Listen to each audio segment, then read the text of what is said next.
Y'all tell them who we are. All right. Hey, folks. Welcome to the Wild Bob and Ronnie Show. I'm Wild Bob. And I ain't. Which is definitely a misnomer, and this is Ronnie. And we're pleased to come to you tonight. What's a misnomer about it? Yeah? What's a misnomer about it? Your name's Wild. not Bob? No, my name's not Wild anymore. Oh, okay. I thought maybe what the Bob part was wrong. You know, we're coming to you from La Follette, Tennessee, US of A. Beautiful. All you folks over in Libya and over there in the Ukraine, you know, if you're tuning in. This is what freedom's all about, folks. Right, this is what you got to have freedom or they wouldn't even let us have this show. That's right. So we're pleased to be with you, and we will hopefully come up with some items that are of interest to you.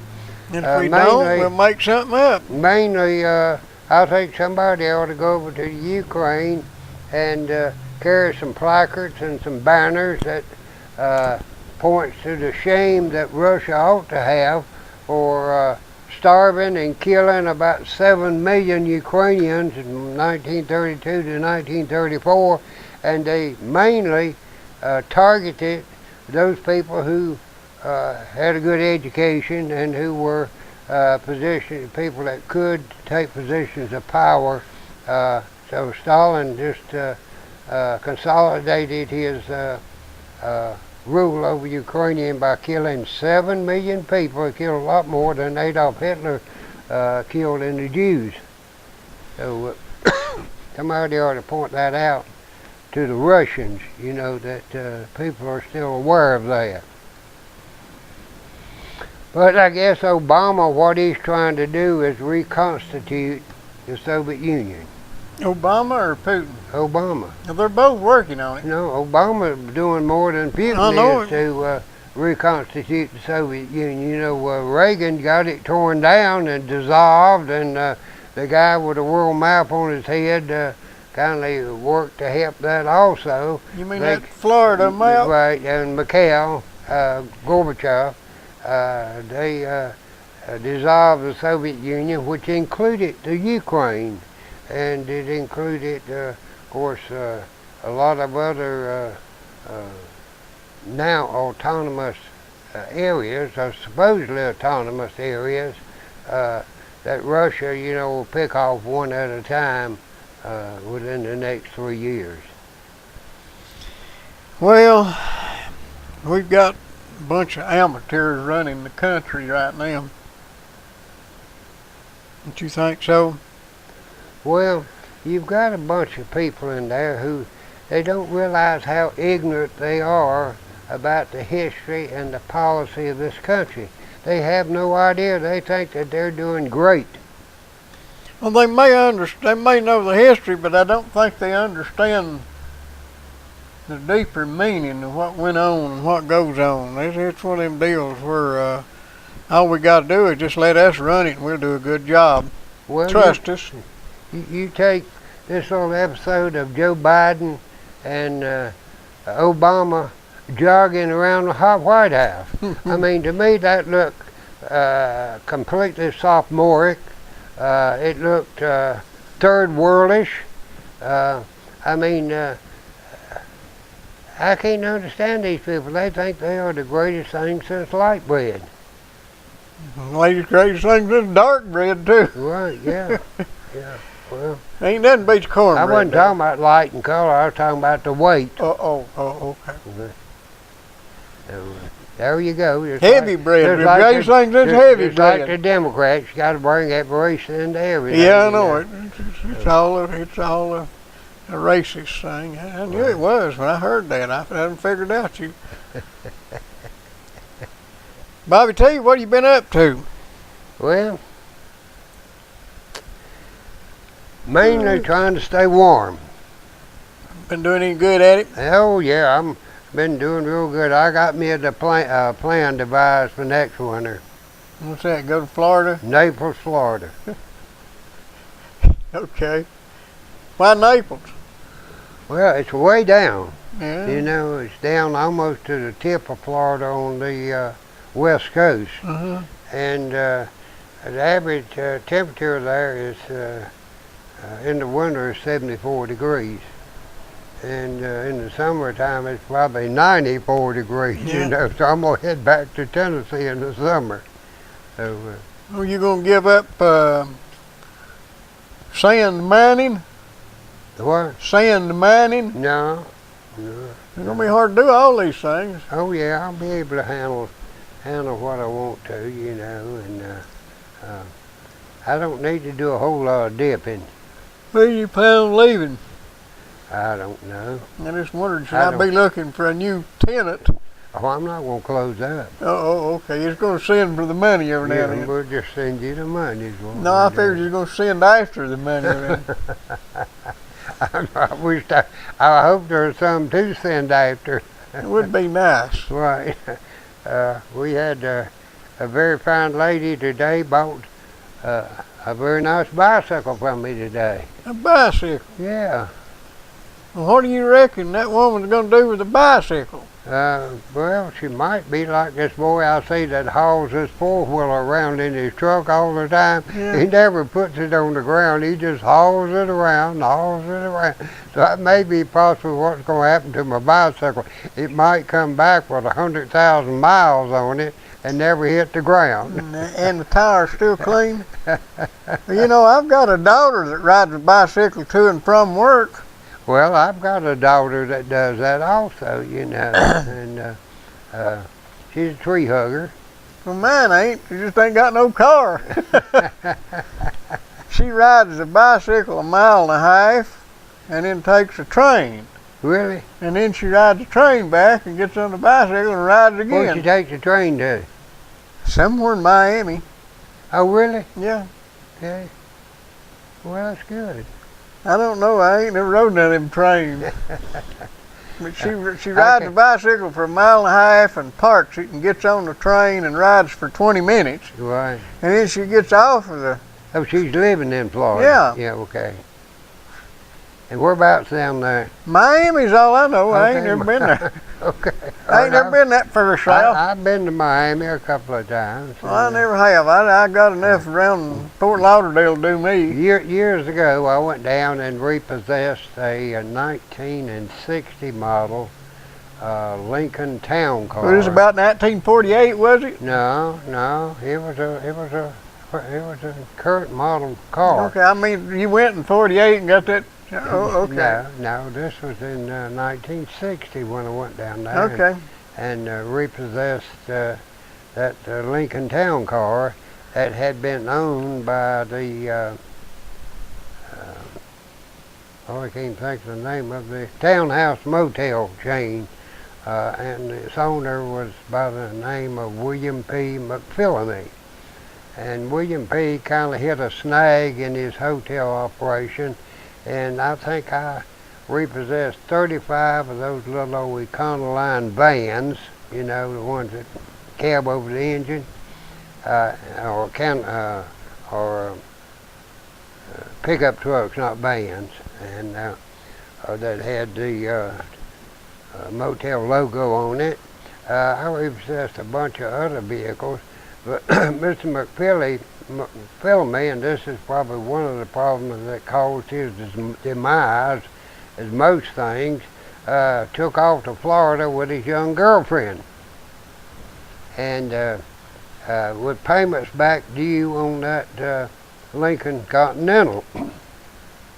Well, the company I worked for had an office down in Miami, and they located the car. I went through a skip trace, and I found him in Miami.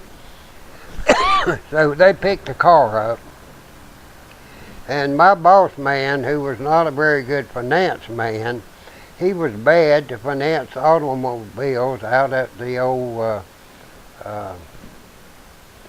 not country club, but it was a place where they had a lot of shows and everything. I'll think of the name of it in just a minute. They had guys like they would have all your big name acts would come through there and do a one-night stand while they were in between bookings at a big show. And My boss man left to go out there and drink, meet all those people, and somebody invariably would say, would you finance this car for me? Oh yeah, I'd be glad to. And he'd finance several $1,000s more than what you ought to finance on it. And that's what he did on that Continental. He had about twice as much owed on it as the thing was worth. It's hard to get ahead like that. Used. Well, what he would do, we would go pick those cars up. Well, I had to go to Boise, Idaho and pick one up one time. But we'd pick those cars up, we'd bring them back, clean them up, merchandise them, and we would retail them to somebody that had bad credit but could make big payments, and we'd get our money out of them that way. So, but I went down to Florida. We flew Ralph Darling's airplane down there. Ralph owned... And is he the one who used to be in that jug band? No. Different Darling. Different Darlings. He started and owned Oakwood Trailer Sales. This guy did. He had a 270 Cessna dual engine airplane. And you have a lot over around Morehead City? Yeah, he did. Yeah. He had them all over the place. There's still some Oakwood Trailer Sales. No, I'm talking about a place to live over there. I don't know what all Ralph owned. Ralph had plenty of money. Yeah. Had the ugliest old girlfriend. Ralph was a widow, but he had the ugliest old girlfriend you ever seen. Them ugly women are a whole lot better to you. Well, we went down in Ralph's airplane to Miami, and all of them got to drinking pretty heavy except me, so I was flying the airplane with no license. I had flown before, and we were sailing down through there pretty good, and everybody was pretty well socked in. The only thing is, we're on the beam going into Miami International Airport rather than the DeKalb Airport, which is located outside of Miami. And we got within 10 or 15 miles of Miami International Airport, and this whisper jet was coming in to land ahead of us. He's about a mile and a half ahead of us.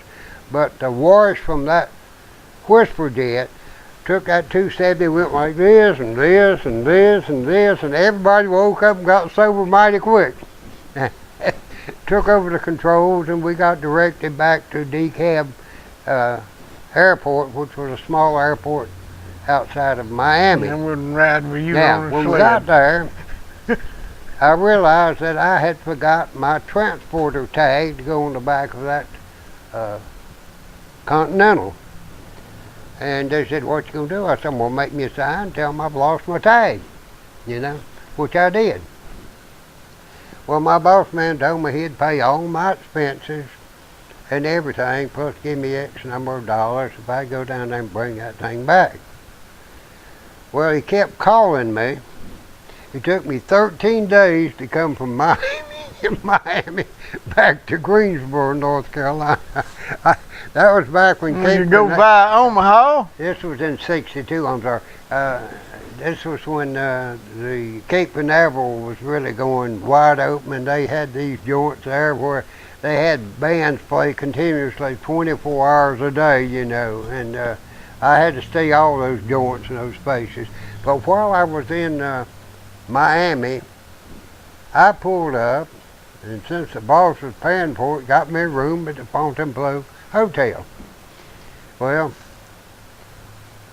I go out there, and there at the Fontainebleau was staying the whole crew from Route 66. They were filming Route 66, and they were all sitting around the swimming pool having a few drinks and some hors d'oeuvres and whatever all them things were they were eating. So I go down, and I didn't even have a bathing suit with me. I went down and bought me a bathing suit and got me a big towel and some sunshades and some flip-flops, and out to the party I went, And they saw me pull up in that big, long Lincoln Continental. They thought I belonged there, So I sat around and drank and ate with those guys. Well, I think I spent a couple of days at the Fontainebleau before I ever got going back out of Miami. In fact, my boss man called and says, are you on said, where are you on the road yet? I said, hell, I haven't left Miami yet. I said, I'm still at the Fontainebleau. He said, you at the Fontainebleau? I said, yeah, you didn't think I was going to stay in no little sleaze bag, did you? It's the one I bet he didn't send you no more, did he? Huh? Didn't send you no more, Oh, yeah, later I went all the way to Boise, Idaho, and Howard Lonzo Hensley was the guy I tracked down out in Boise, Idaho. I never will forget these names because when you do when you catch a skip, you know, you got to employ every mean you can, telephones and call people and just stay on the phone about 24 hours a day till you get the man located, you know. And I finally located Howard Lonzo Hensley. He bought a 1961 Thunderbird, and I think we had to spend about $600 or $700 on that thing just to get it back from. I'm not talking about gas. I'm talking about mechanical repairs to get it back from Boise, Idaho. And yeah. How'd you get out there? I flew out. Took a commercial flight that time. I guess they heard about you. I don't think they wanted me to fly into Boise on my own, you know. But so I've done a lot of things like that. But on the trip to Florida, it took me 13. I took 13 days coming back. I don't know how many days I spent there on the Cape Canaveral, but it was a wide open partying type place, and it was just my kind of place back then. I was just the right age to enjoy it. Now if I went down there, I'd wonder, I said, what in the devil's all that racket? But boys, it was kind of uneventful because I spent most of my time in repair shop trying to get that 61 Ford Thunderbird back to North Carolina. He had about 3 times as much as he ought to had in that car. Now, who he financed it for, this guy sold these tickets. You buy so many tickets, you get so many free games at the bowling alley, okay? You buy a book of them, okay? And he's just from one town to the other, one town to the other. That's why I traced him, was through the bowling alleys, you know, find out where he got to. And like they took me all the way from Greensboro, North Carolina to Boise, Idaho to track him down. So, but I found him and stored his car, and they probably had to, rather than hooking up and pulling it to, they probably had to carry it in a basket. That's how bad a shape he was in. He in less than a year, he'd put 60,000 miles on that car. I guess it takes a lot of mileage to sell free bowling. Yeah, I think so. Yeah, you sell those books, free bowling books, and he had an agreement with the bowling lanes. They got so much, you know, he got so much, and made pretty good money, you know. You impressed my boss man enough, he financed that new Thunderbird for him. I wouldn't have loaned him $10. Well, I don't know if much. you're out there, Howard Lonzo Hensley, no disrespect, but I wouldn't have loaned you $10. I used to know a Howard Hensley. Right. It wasn't Howard Lonzo. I don't know about that. He's dead now. I expect Howard is too. He's older than I was. He owes me $40. 2 390 Ford flywheels. Huh? Yeah. Well. Yeah, we got a little sound coming in here, folks. Well, we've told you a little bit of the history of Hello. some of the things I've done in the past, but you know, what you've done in the past, it doesn't make any difference at all what you've done in the past. Yep. It really depends on what you're going to do today and what you're going to do tomorrow. I used to run a national sales organization, and I told all my salespeople that you're not any better than the next sale you're going to make. You can't rest on your laurels. You can't say, well, I sold this and I sold that. Don't make any difference. It's what you're going to sell that counts. And I think in life it doesn't make any difference what you've done necessarily. It's what you're doing and what you're going to do that counts. So I don't. Well, I'm going to be rich and famous. You go what? I'm going to be rich and famous. That's good. Yeah, I don't know just when. Right. I can do the famous part real easy. It's the rich part that gets me down. You know. You're not exactly famous. It's more infamous. Oh, Infamous. Infamous. Okay. Yeah. All right. You knew The about lifestyles of the rich and infamous. you knew about male famey, didn't you? Who? Male famey. No. Well, there was this year ball player. He is a pitcher. His name is Mel Famey. And he could pitch better than anybody, but he had a little bit of a problem. He's bad to drink. Good. So they just used him, you know, if they had to. I mean, whenever things got really tight and it looked like they needed him, they could pull him out and he could strike anybody out. So they were behind, bottom of the ninth inning, and they called Mel Famey out there last time up, you know, and let him pitch. The great Mel Famey had come to pitch, and he got out there, and the first batter come up, and he walked him. Well, this just went on, and finally, when it was over, when they just finally got 3 outs, but they was so far behind, he'd walked everybody that he'd pitched to. So the only way they got him out is they stealing bases. They didn't have nothing to lose, and they just tagged him out. So they all cheered him and stuff, and when it fell flat on his face, he walked off the mound and something fell out of his pocket, and these guys went over and looked, and it was a bottle of Schlitz beer. And one of the guys says, what is that? And he said, that's the beer that made the great Mel Famey walk us. I guess so. I guess so. And then there was the one about this fellow walking by that's having this little league game, you know, and this little kid, he was out there in the outfield. He was just giving it this, and the fellow says, how's it going? He says, oh, it's going real good. He says, what's the score? He says, 17-0. He says, who's favor? He says, theirs. He says, well, how are things going so good? He says, well, we ain't been bad yet. He's just waiting to go to bat. Oh, boy. Well, I've told you a number of times that I played a little baseball, a little semi-pro baseball back during my time. Are you Shoeless Bob? Yeah. Shoeless Bob. And a pretty good pitcher, except I never carried enough weight on me that I could hold out very long. Or for 1 or 2 innings, I could throw real hard. Then that third inning come up, I couldn't break a window glass, you know. I was so worn out.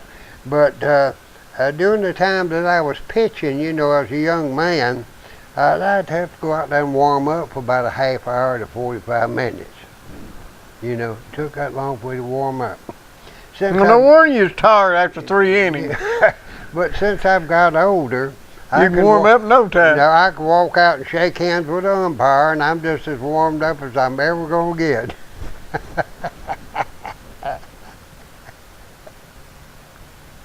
Well, one good thing about baseball is you don't have to fight over that quarter. No, but baseball's a good game. A lot of people play baseball, watch baseball, but they never really understand the psychology of baseball. You ever wonder why they'd be going along and they couldn't hit one out of the infield? And all of a sudden just explode, you know, and have runners going here and runners going there, and they'll just chalking up the score. Would you have to kind of understand the psychology of a baseball game. And I never will forget, I coached a little league team, and I set this thing up whole during the season. Every time I'd get a runner on third base, when the pitcher would pitch it, he'd come charging off the base, and then he'd turn and go back to the base, you know. Every time the pitcher pitched, he'd come charging off that base and turn and go back to the base. So we'd do that every game. Every one of my players, that's what they'd do. We got in a championship game, and it was a tie ball game. There was 2 outs. The little kid that was at the plate could not hit a ball if he had to. So I told my player, I said, now won't you come charging off that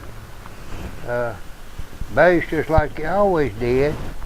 I said, I want you to stop, and as soon as that catcher throws the ball to the pitcher, I want you to go right on home.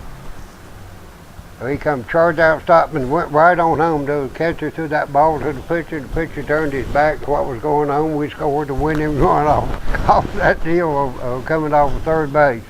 So I used to love to teach little kids and teach them the psychology of the game, and teach them the skills that they need. You'd have them come out in the springtime.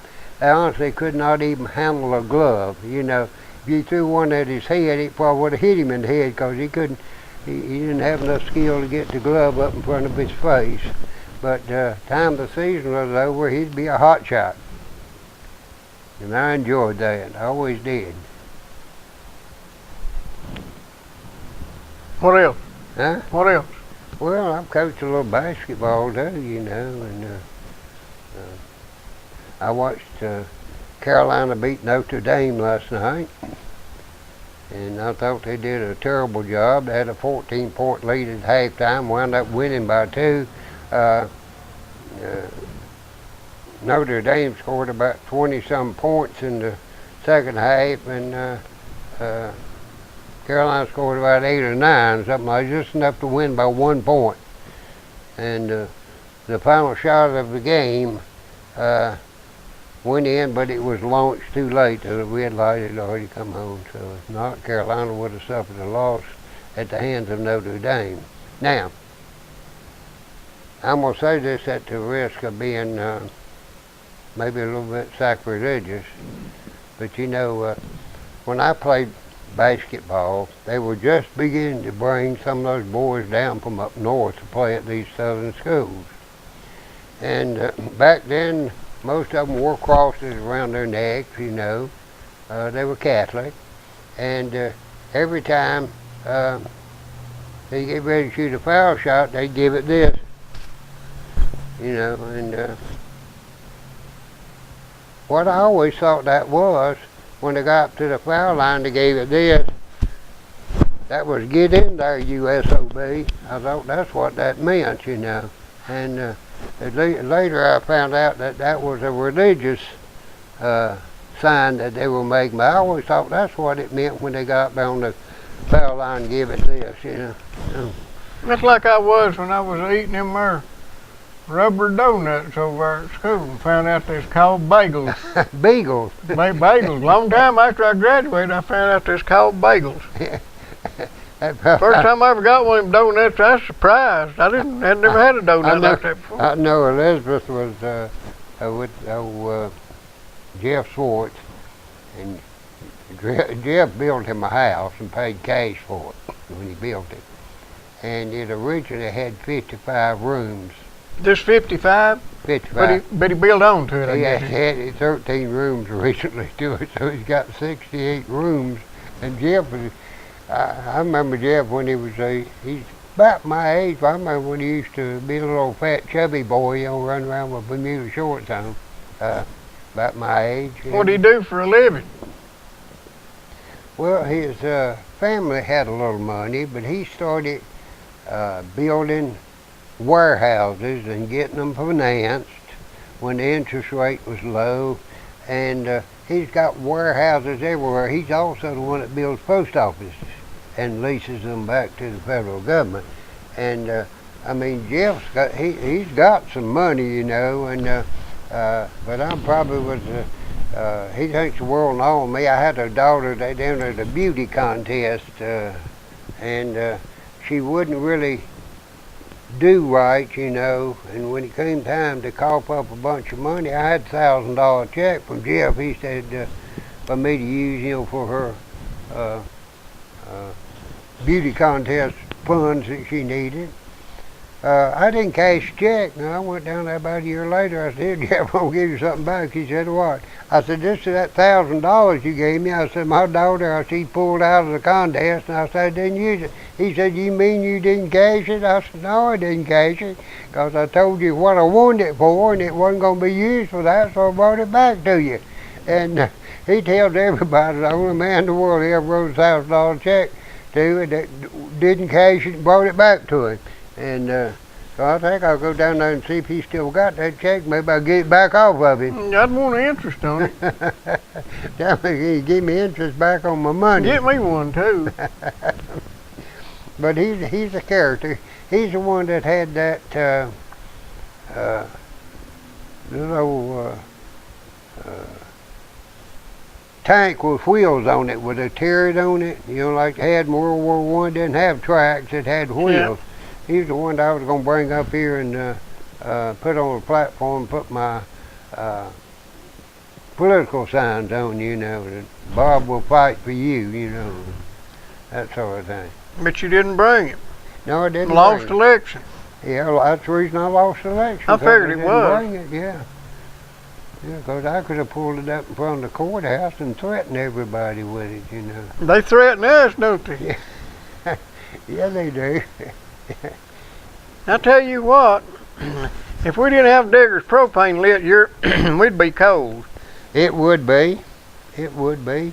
But you know, Digger fixed me a tank the other day, and he put half of one kind in it and half of another. I had a blend. This is just plain old warming kind there. Right. That one of his Mr. Heaters hung on it. Right. 562-5444 right in the middle of the road in Sawmill Holler if you want you some of that instant heat. All you got to do is... I ain't going to give out no prices, but Digger is considerably less than anywhere else you'll buy propane around here. Yeah, and if you weigh it, he's even better because he gives you what you're supposed to get. Right, well that's right, Digger fills them up, you know, a 20-pound tank. If you read on it, most places don't guarantee you but 15 pounds in that tank.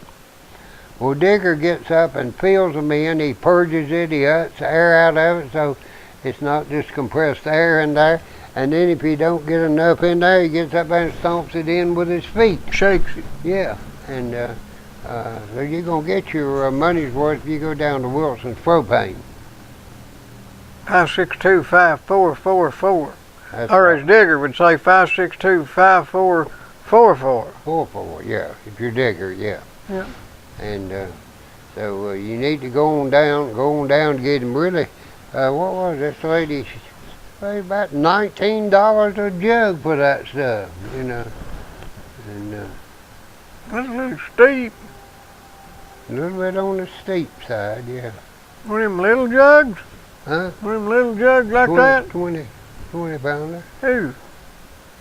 Right up the road here, right, main road. I don't believe I want any of that. Well, that's one also, they don't guarantee 15 pounds in it, you know. It's one of them rapid change deals, you know. Well, why do they call it a 20-pound tank? They just guarantee 15? The tank is a 20-pound tank, but they put a sign right on there. It's probably got it there that they only guarantee you're going to get 15 pounds. Well, of course, they can just about guarantee that's all you got, too, can't they? Probably, yeah. It's about They like wanted to. Funeral homes that have a sign up there that says they will only charge what the family can afford. Well, that means they're going to charge every penny that the family can afford, you know. And so that's the way that goes on down. Don't mean to throw off on the funeral homes, you know, but That's like all you can eat for $1, ain't it? yeah. That's all you get for $1. That's all you can eat for $1. No, that's all you can eat for $1. Yep. You already got all you can eat. So. That makes you think you can eat more for $1. That's all you get. Right. You know, have we made any remarks at all about the director of the animal shelter resigning? I've not. I don't believe I have either. I didn't even read that. I bought the paper to read it and ain't read it. I never read the paper anymore. Was they driving him nuts? Well, he said he couldn't stand the pressure, and that's the way it was. And I understand that our illustrious mayor kept pushing him, you know, because he was doing the right thing, and that's the wrong thing to do in Campbell County, is to do the right thing. He had brought the rate of euthanizing animals down from 90-some%. 9 out of 10 dogs that came into that shelter were euthanized. He brought it down to 18%, and the rest of them were adopted out through various organizations as well as individual people. Now that's a pretty good drop, but see, here's the problem. If you go from 90% being euthanized down to 18, let's say you have 100 dogs come in, you've been euthanizing 90. And then this new guy comes along, we have 100 dogs come in, you only euthanize 18. Do you realize that somebody missed $9 and something for euthanizing those dogs? So that's somewhere around about close to $900 that somebody didn't get paid for euthanizing those dogs. Now that's the worst thing in the world you can do here in Campbell County, is come up with a program that saves money, and some of the mayor's pet friends don't get paid for this. Well, I've noticed that a live dog will eat more than a dead dog too. I've noticed that a live dog will eat more than a dead dog. Well, yeah, that's true. So that's more expense there. Well, that's true, you know, and but see, the expense that they saved by killing the dog was made up that I believe there was a fee had to be paid of $9 and something for every dog that was euthanized. Okay, even though the county was doing it, it had to be done under the auspices or under the official control of a certified veterinarian. Okay, who got to $9. So I say, if you go to doing things the right way here in Campbell County, you'll find out you're doing things the wrong way.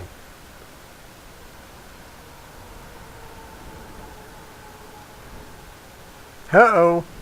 Boy. We don't want to do nothing the right way. Isn't that right? Very, very true. The only thing else I know that went on, I carried some trash off up to the dump.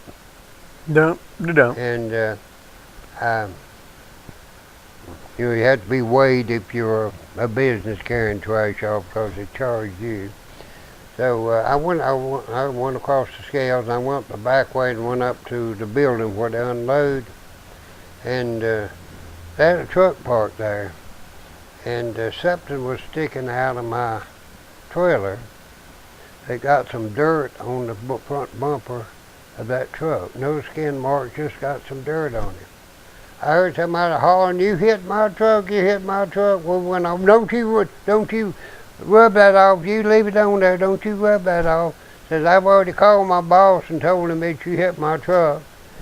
I said, "Okay, well, you know, because you could have wet your finger and cleaned it all off," which we did, you know. But up the hill comes T. Don Boshears.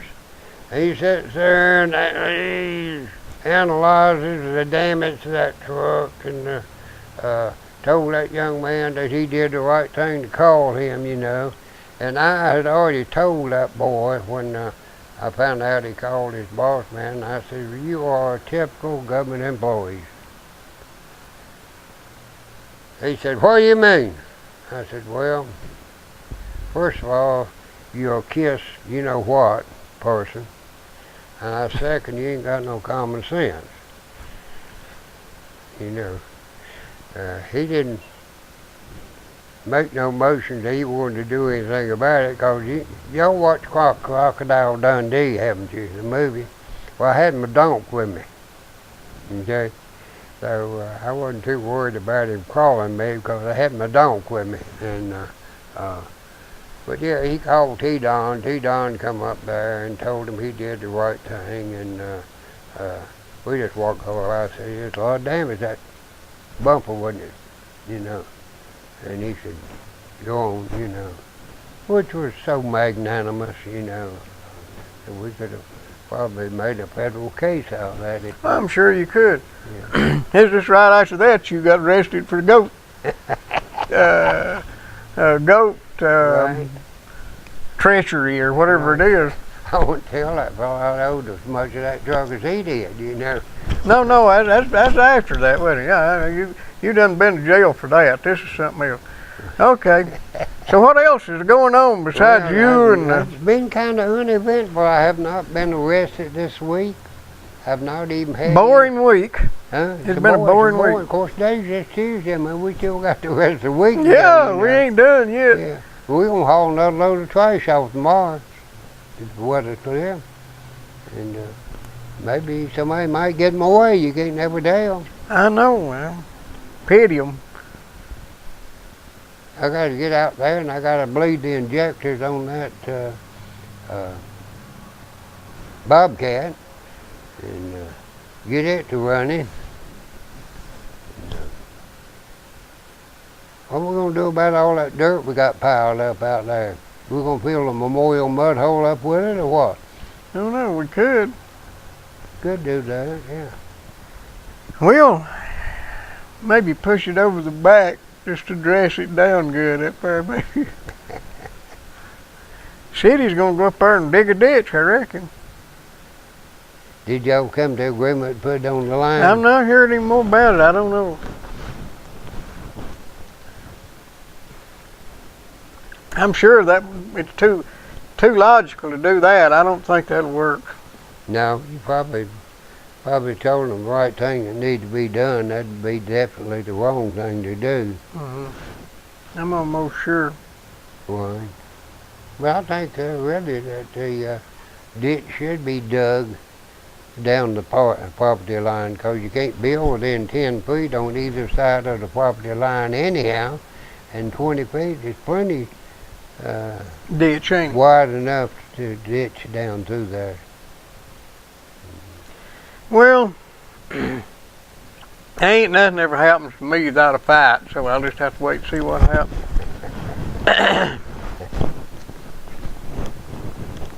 But I will say one thing. If I get whooped bad enough, I can call Vital Care and they'll haul me to the hospital. Well, yeah, in fact, if you wanted me to, I could have Vital. If you tell me when this is supposed to come about, I will have Vital Care to stand by. Yeah, I don't know. 562-9370 if you got to call them, you know, and talk to them about it. Right. You know they got the only mobile ventilator in the county. I've heard that. You have to be ventilated. They can do that while they're rolling down the road. I might even have to be deventilated. You can't tell. You can't never tell, you know.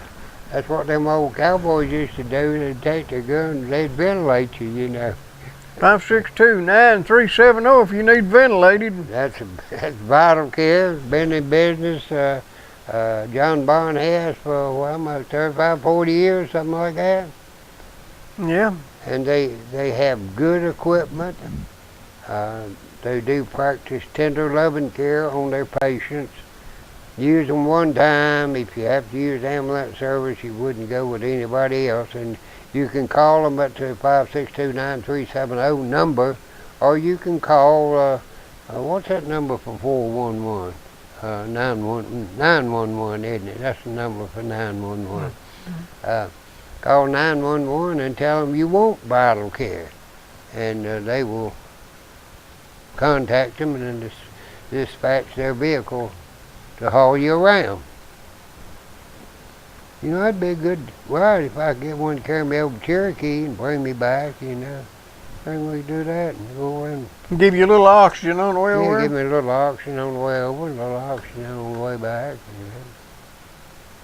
You know, they started using real dealers over there uh, the casinos used to. You go in there, you play blackjack, it would be done automatically. They didn't do no cards, it was done by a machine, you know.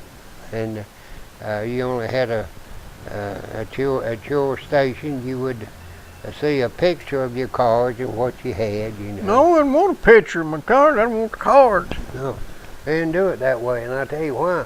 The government figured the only way they could keep up how much money it was making was put it all on, make it all video games, and those video games would keep account of how much they made.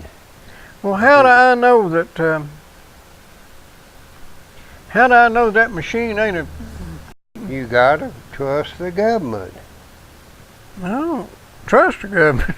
But they didn't have very much success. People didn't like them, so they've gone to where when you go and play blackjack, or if you go and play poker or whatever, they've got dealers there now.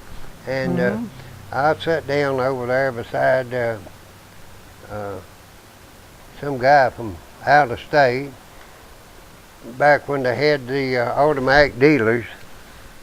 But he wasn't complaining about that. He was complaining about the fact that there wasn't any alcoholic beverages being sold there.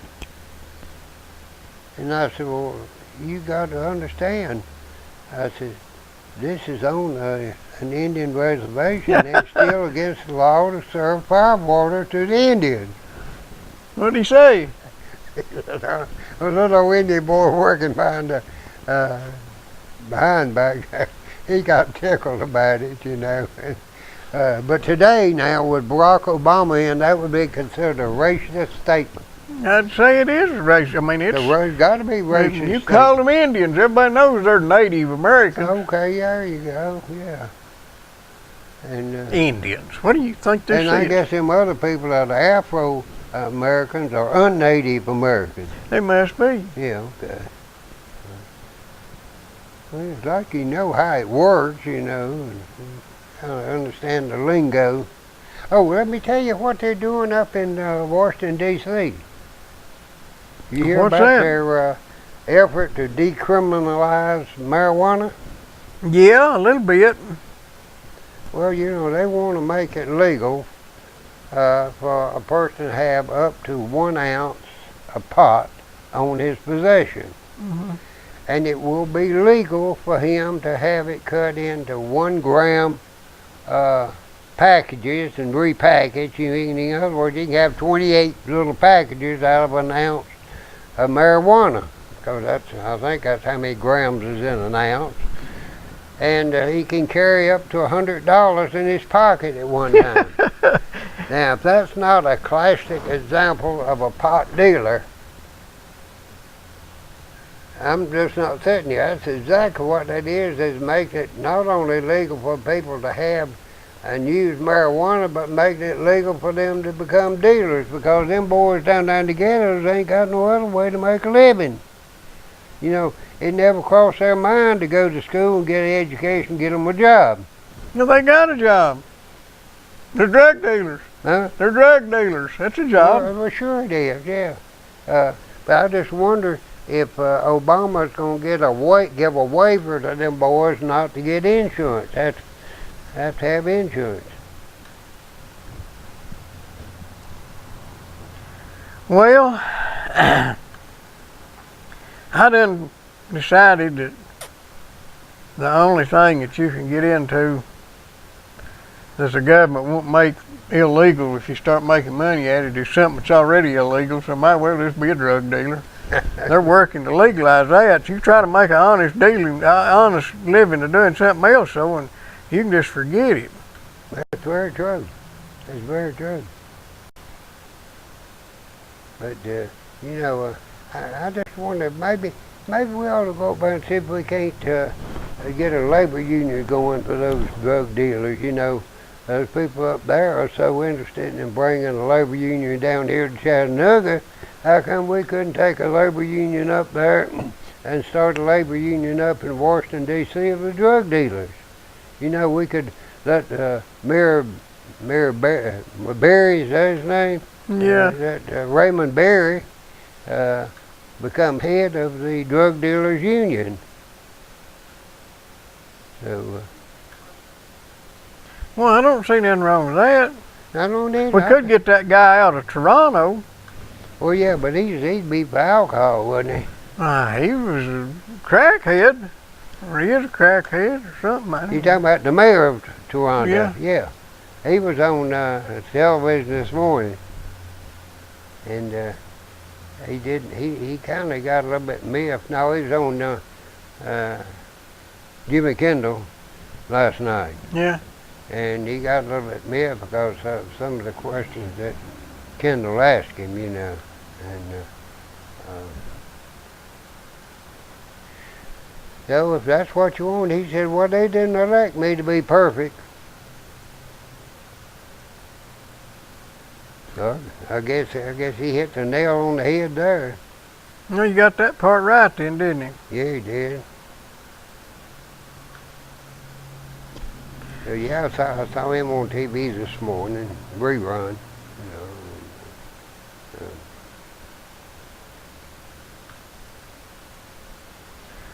Well, I don't know what to tell you, Bob, but we just about squandered a perfectly good hour. And we ain't said nothing yet, have we? No, nothing remarkable. No, we got another minute or two here. I can tell you what all I got at my place. You know, Tell them what you got. Tell them something you want to get rid of. I've got furniture. I've got a wardrobe. Armoire. Pretty nice one coming tomorrow. I ain't sure what that is. Is that one of them upright chests of a thing? Chest opens up, then it got drawers on the inside. I got one of those coming tomorrow, and I got any bicycles? Huh? Got any bicycles? And well, I did, but somebody just rode off with one. You know, loaded up in a little. I believe that's a Ford Escape. Is that what that is? I don't know. Bicycle truck. Right, bicycle business is picking up. Well, there's a big demand for bicycles this time of the year. Yeah, well, it's getting to be a good time. You know, it's time to start your seed as far as your garden's concerned. You know, you got to start get ready for your bicycle season too. You got to find a place where it's downhill when you leave and it's downhill on the way back. And that way you can ride your bicycle real easy. Back when you went to school, it was uphill both ways, wasn't it? It was. I walked. That's what I mean. Yeah. Oh, we had some ups and downs because I come through the woods. It was kind of like rolling terrain, you know.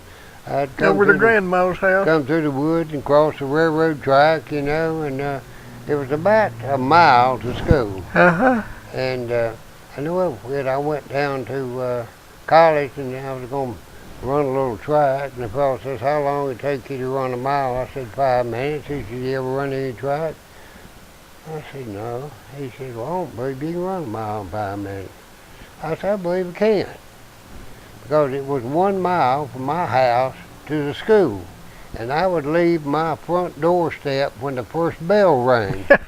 And the second bell rang 5 minutes later. Could you hear it? Yeah, you could hear it all right across through there. You could hear it.